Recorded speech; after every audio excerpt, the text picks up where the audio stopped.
Bonjour et merci d'écouter ce nouvel épisode de Réussir dans le Retail. Bienvenue à tous. Réussir dans le Retail, c'est la chaîne de podcast du cabinet RMS. Chaque semaine, nous interviewons des acteurs du retail ou partageons des points de vue qui, nous l'espérons, pourront être des sources d'inspiration dans votre quotidien. Aujourd'hui, la parole est à Clarisse, consultante formation chez RMS. Bonne écoute! Bonjour à tous, je suis ravie de vous retrouver pour un nouveau podcast de la chaîne Réussir dans le Retail. Aujourd'hui, j'ai envie de parler d'un thème qui de premier abord n'a pas de lien direct avec le retail. Manger healthy pour garder son énergie. Mais à y réfléchir une seconde fois, le sujet de l'énergie a aussi un lien avec le retail, encore plus par les temps qui courent. Parce que vous soyez vendeuse en malle de trafic dans votre boutique, responsable régional à courir entre 2 boutiques ou 2 trains, ou encore RH à enchaîner les entretiens d'évaluation annuels, votre métier vous demande du dynamisme et de la vitalité. Je ne suis pas devenue diététicienne, je suis toujours formatrice passionnée de retail et de transmission.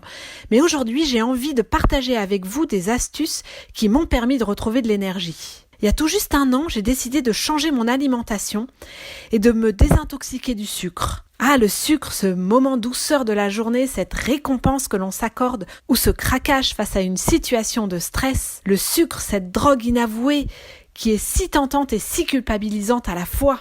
Alors, manger healthy, manger sain, qu'est-ce que ça signifie ? Nous avons tous notre définition du mot sain, notre vision de ce qu'il faut manger et de ce qu'il est préférable de supprimer dans son alimentation pour manger sain. Ma vision des choses n'est pas forcément universelle, mais c'est celle que j'essaye de m'appliquer au quotidien. Pour moi, manger sain, c'est déjà manger équilibré et respecter les besoins de mon organisme. C'est manger varier les fruits, les légumes, les protéines, les glucides, les lipides, pour se faire plaisir et ne pas tomber dans une routine lassante de 5 ou 6 légumes les plus consommés. Rien de pire pour moi que de manger tout le temps la même chose. Varier, c'est aussi apporter à son corps des vitamines et des minéraux différents. Et même si l'on est végétarien, vegan, flexitarien, la variété existe pour éviter la lassitude. Ensuite, manger healthy, c'est manger de saison et encore mieux manger local. Pas de pommes au mois de mai parce qu'elles ont passé 8 mois dans un frigo pour être conservées. Pas de kiwis de Nouvelle-Zélande parce que les kiwis poussent très bien en France, en région parisienne même. Et pour ceux qui voudraient des kiwis français, la saison commence en novembre. Manger de saison, c'est très important pour moi pour plein de raisons. Parce que les fruits et les légumes sont adaptés à nos besoins nutritionnels du moment. On remarque que l'été, on mange plus de fruits et légumes qui sont pleins d'eau parce que notre organisme a besoin de cette hydratation. Les concombres, les pastèques, les melons.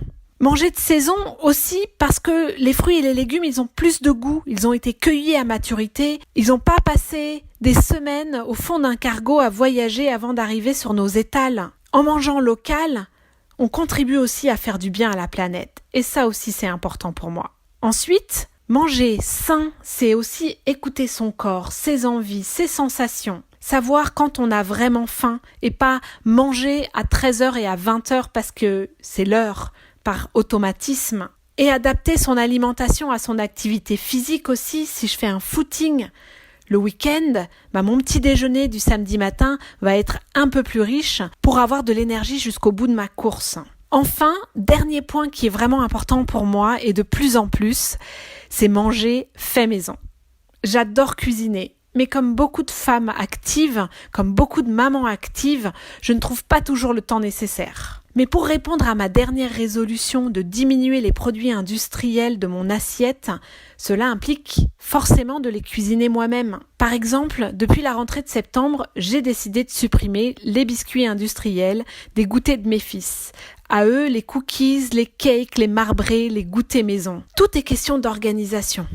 Pour ma part, je consacre 2 heures de mon dimanche à préparer les dîners de la semaine pour être tranquille le soir, pour avoir plus de temps et ne pas me retrouver à commander une pizza ou à faire des pâtes 3 jours sur 5 parce que rien n'est prêt. Et ça reste entre nous. Je culpabilise moins de rester un peu plus tard au bureau puisque tout est prêt et sain.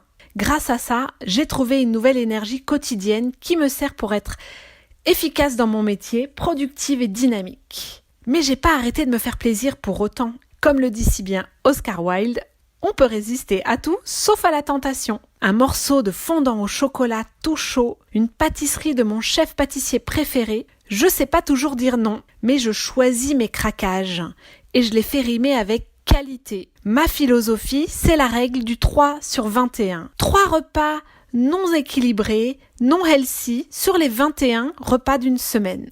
Je m'autorise ces craquages en connaissant les conséquences de ces plaisirs gustatifs. Parce que le secret des personnes toujours motivées, jamais fatiguées ou stressées, ce n'est certainement pas le café, c'est bien l'alimentation.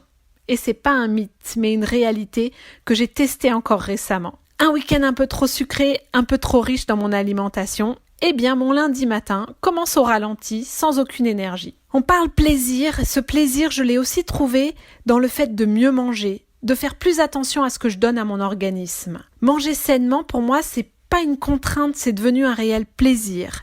J'ai développé de nouvelles habitudes plus saines pour trouver un équilibre alimentaire et énergétique. Et ma balance me remercie d'ailleurs. Et vous faites quoi pour faire du bien à votre organisme et avoir de l'énergie dans vos boutiques face à vos clients en mal d'achat, face à vos équipes en demande de motivation quotidienne, face à vos collaborateurs passionnés par le retail ?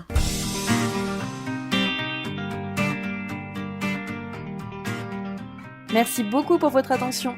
Nous sommes curieuses de savoir ce que vous avez pensé de cet épisode, alors n'hésitez pas à nous laisser un commentaire ou une appréciation, ou même, si vous avez envie, proposez-nous des sujets pour les prochains épisodes.